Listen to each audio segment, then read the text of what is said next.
number. So if I subtract a positive number, I get something less than if I don't subtract. If I don't subtract a positive number, I get something bigger than equal to. And then you do plus for less than have to value u, and now I use the integral multiple, integral of positive function multiple.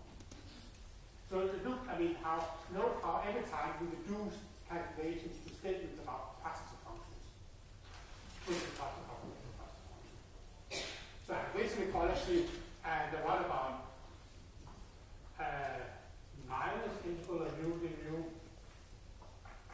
Yeah, that is just minus this thing that you obtain by saying integral of u minus integral of u plus the mu. And then precisely as before, I can say that if I don't subtract this positive number, I get something bigger. And u minus is less than absolute value of u, so I get this. And now I have shown that this number and minus this number both are less than this positive number. So by the fact, I conclude that the absolute value u to u less than integral absolute value u to u specified. Okay.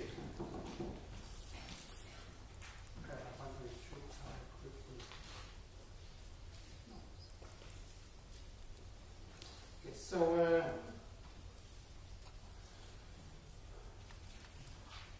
if we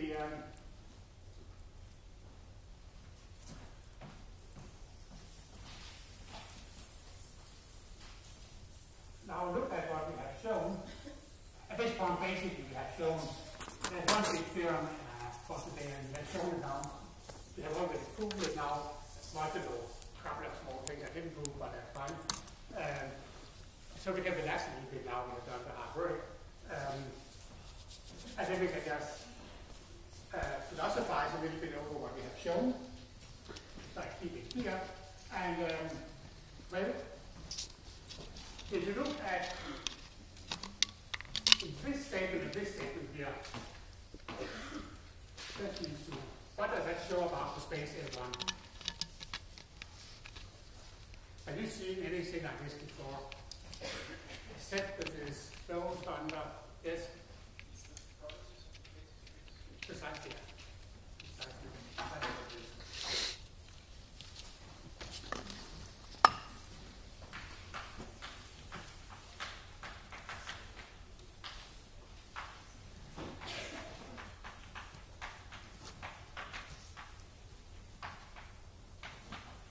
So this is a vector space.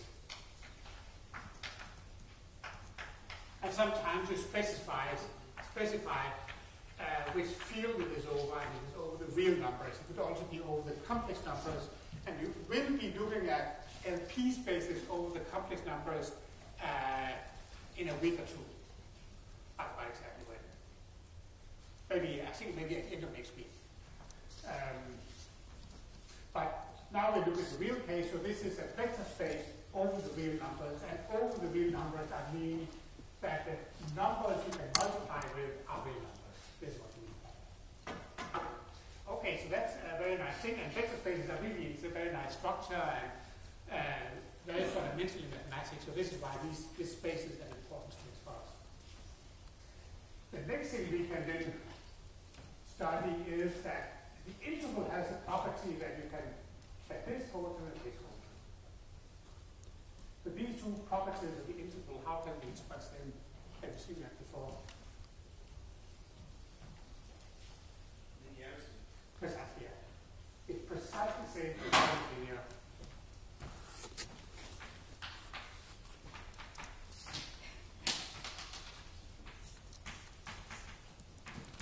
And this is also something you know from linear algebra.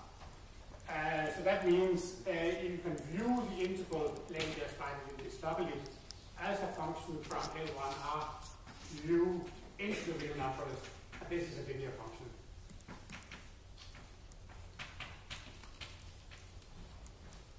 Linear. And by that we precisely mean that these two conditions hold. So we have a vector space in the X with C. Okay. The next thing we may be interested in is to identify this space in some cases. And really also want to talk more about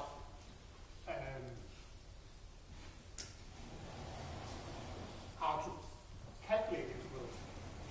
And let me begin by something that the book doesn't mention right here, but it's good already now to have it in mind, even though I think we'll prove it this one day.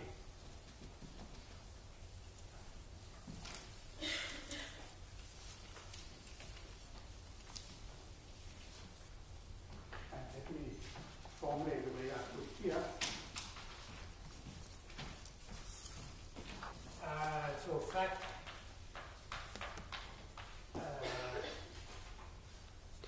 we prove it later. Is the following. If u is a function, say, that goes from R to R, you can formulate in many different ways, is integrable with respect to the effect measure,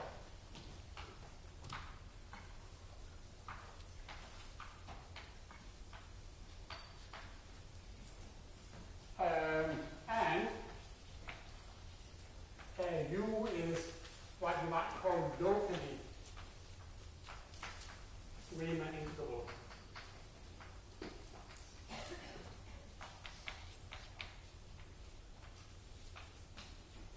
And let me put an asterisk here, and write it into the parentheses. Then we have the following. That the integral of u is lambda, and then we even decorate it over the wheels.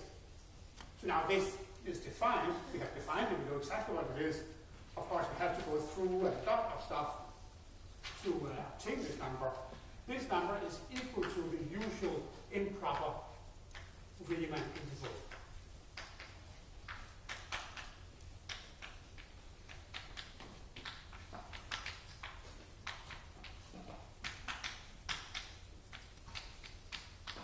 And let me say that locally Riemann integrable means that the integral from a to b of u of x dx is defined.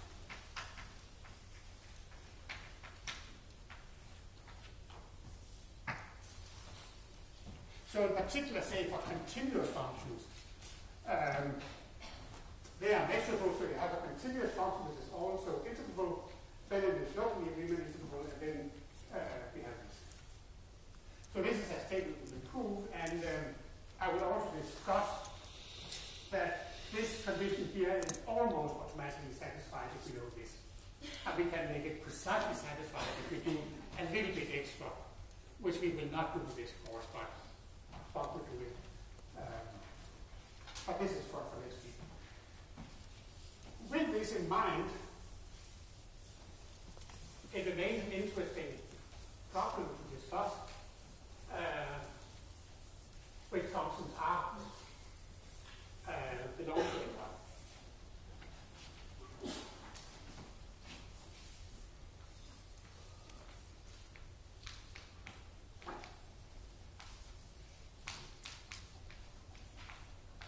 And we cannot really answer it, but we will give some examples at least.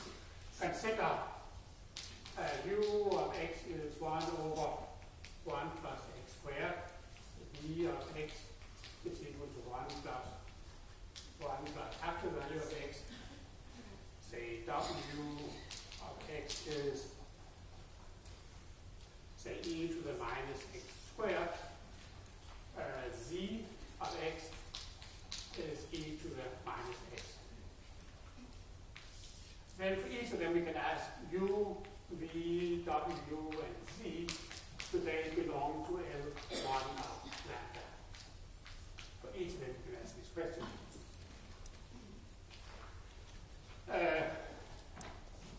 Actually, I could even have maybe should I do that here. Let me make this more tricky. Let me put sign on this here. Let me put sign on.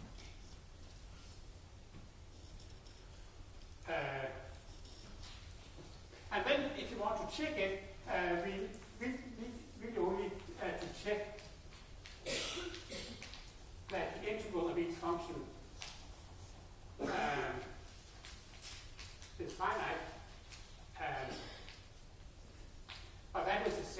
say that the absolute value of u of x dx as a Riemann integral is finite if we already now allow ourselves to use this fact. And then it is really just a matter of sitting down and calculating the absolute value of each of these functions from minus infinity to infinity and see is it finite or not. And two of them are okay and the other two are not okay. So which two are good and which two are not good? So you see.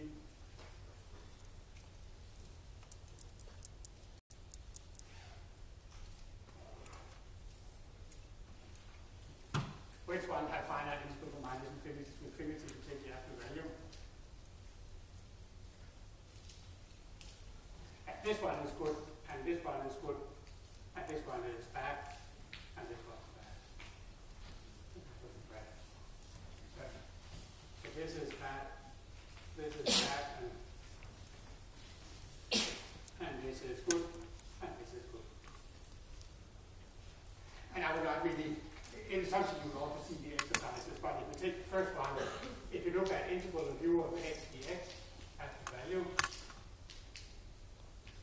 then you can see this is less than integral from minus infinity to infinity, 1 plus 1 plus x squared,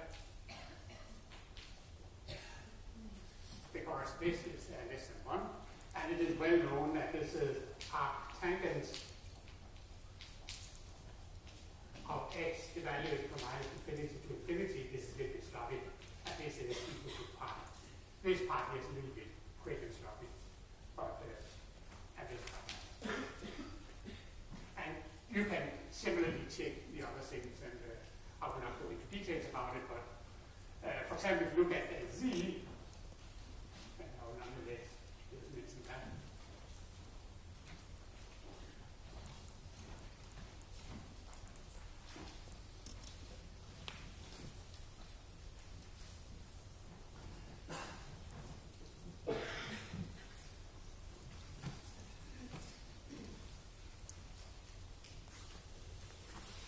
The function z looks like the following. That was e to the minus x, and that goes something like this. Something like this it goes.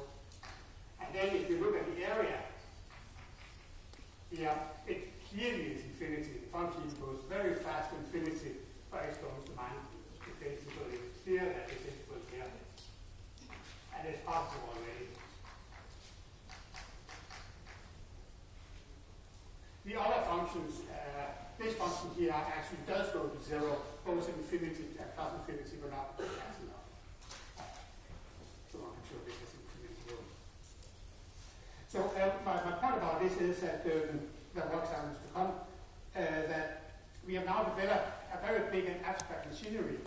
We have arrived at in principle, a very elaborate and complex object at A1 and an integral, but if you translate it into the most popular case of the Lebesgue measure, then you're really back at something which you have known for a very long time. And in order to understand the theory, you have to be able to relate the big abstract notion with some very concrete examples. And I hope also during the exercises you will see such examples. You have to be able to build that connection. And also, as you shall see, this would be very apparent when you talk about p-spaces, that you could ask yourself, then why did we even bother to do it? I mean, why did we bother to go through that all big trouble when we just arrive at the Riemann integral again? And the point is, we don't just arrive at the Riemann integral. It is not the case that all functions here are Riemann integral. This is the whole thing. So when you're going to discuss your p-spaces, you will learn a very, very important result, namely, and p-spaces are complete as metric spaces, fuldstændig. All Cauchy sequences are convergent, and this holds for the Lebesgue integral, but not for the Riemann integral. So this means that this space here and also the p-spaces are extremely important spaces. In particular, for p equal to 2, this would be a Hilbert space, and this gives a perfect frame for discussing, for example, Fourier series that you know from